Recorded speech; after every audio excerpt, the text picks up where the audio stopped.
Nah, inilah yang dimaksud dengan sepilar Arjuna. Bismillah.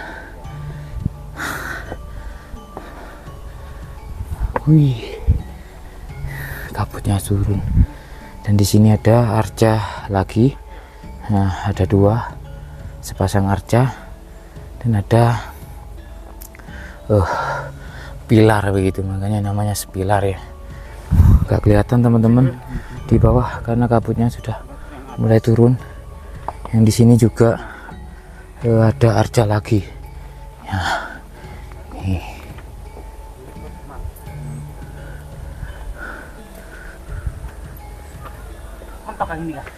Nggak ada lagi di atas. Naik sini nanti.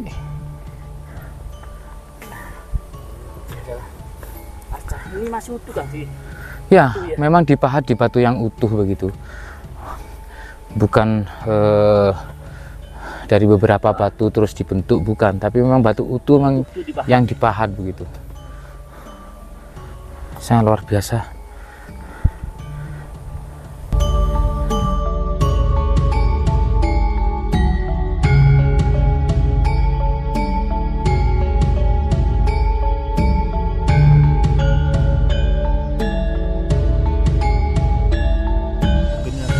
Kan lubang ini kan.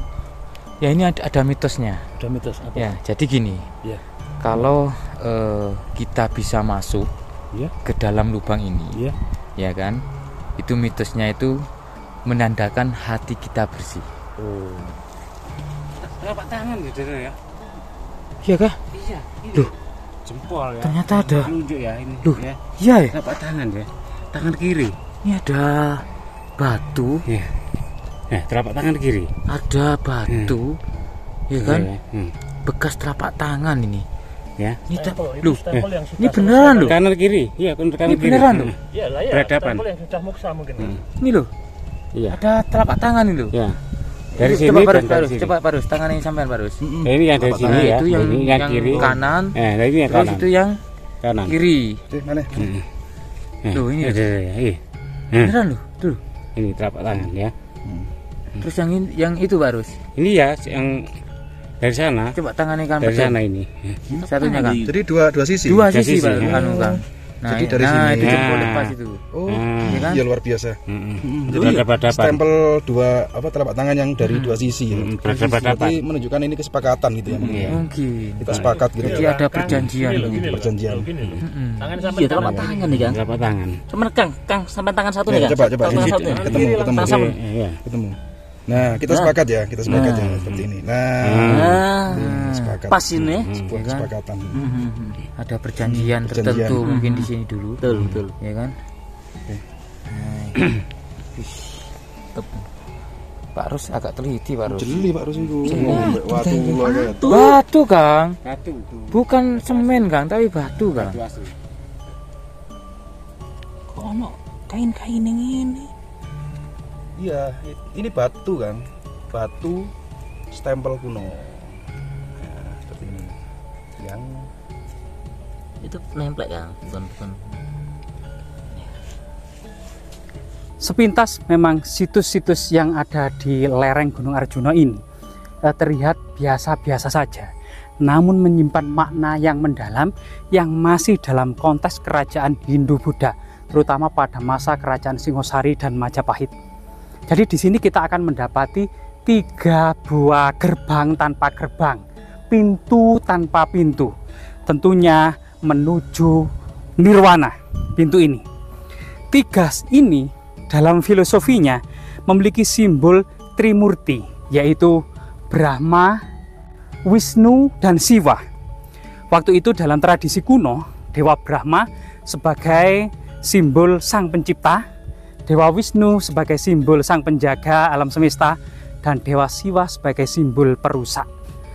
Berbagai aliran yang ada pada masa Singosari maupun Majapahit, baik itu Siwa Siddhanta ya yang mengatakan bahwa Siwa sebagai Mahadewa, maupun Wisnu Waisnawa sebagai Wisnu sebagai Mahadewa, sebagaimana epik Mahabharata dan Ramayana.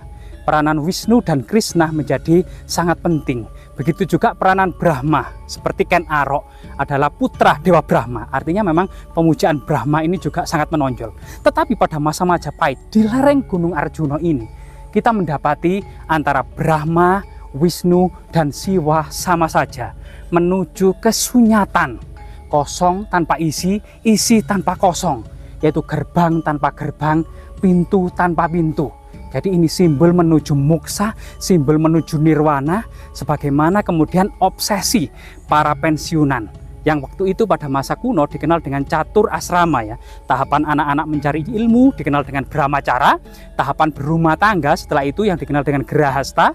Setelah kemudian anak-anak mandiri, maka tahapan pensiun ini dikenal dengan wanaprasta, pergi ke hutan untuk meninggalkan segala ikatan duniawi, fokus memperdalam dharma. Sampai kemudian ketika sudah tua renta, tahapan keempat yaitu sunyasa, fokus meditasi sampai merasa ajal mau menjemput, meniti tangga yang sangat ratusan anak tangga menuju dan memuja puncak dari Gunung Arjuna guna menggapai moksa.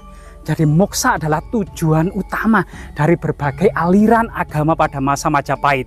Baik itu Kabuyutan, Siwa Siddhanta, Buddha Mahayana, Karesian, maupun berbagai aliran yang ada di Majapahit, termasuk Tiaga, Kasturi, Waisnawa, dan lain sebagainya. Jadi ini merupakan sesuatu yang sangat bermakna sekali pada masa kuno dan cukup tidak berubah meskipun ratusan tahun lamanya. Karena Majapahit runtuh sekitar tahun 1519 ya. Artinya memang sekitar 700 tahun silam diduga bangunan ini tidak pernah berubah sama sekali. Tetap seperti dulu, yang cuman pada waktu itu tentunya di sini banyak sekali para biku dan bikuni, banyak sekali para pertapa, sekitar 300-an orang sebagaimana berita Tom Pires di gunung-gunung di Jawa Timur ini masih terdapat para pertapa sekitar 3000-an. Nah inilah kemudian situs-situs seperti ini kemudian ya tetap lestari, tetap terjaga.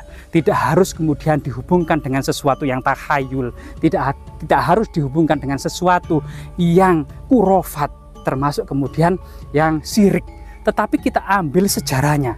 Leluhur kita memiliki prestasi yang sangat membanggakan dalam bidang religi. Gitu ya. Mereka kemudian meninggalkan segala pertentangan internal dan perebutan kekuasaan serta hal-hal yang bersifat duniawi.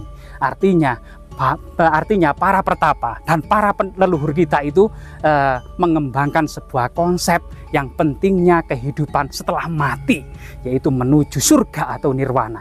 Ini sesuatu yang cukup menarik ya, yang bisa diambil pelajaran dari pola-pola masa lalu. Karena diduga pola-pola masa lalu ini akan bangkit kembali di masa yang akan datang. Jasmira, jangan sekali-kali melupakan sejarah.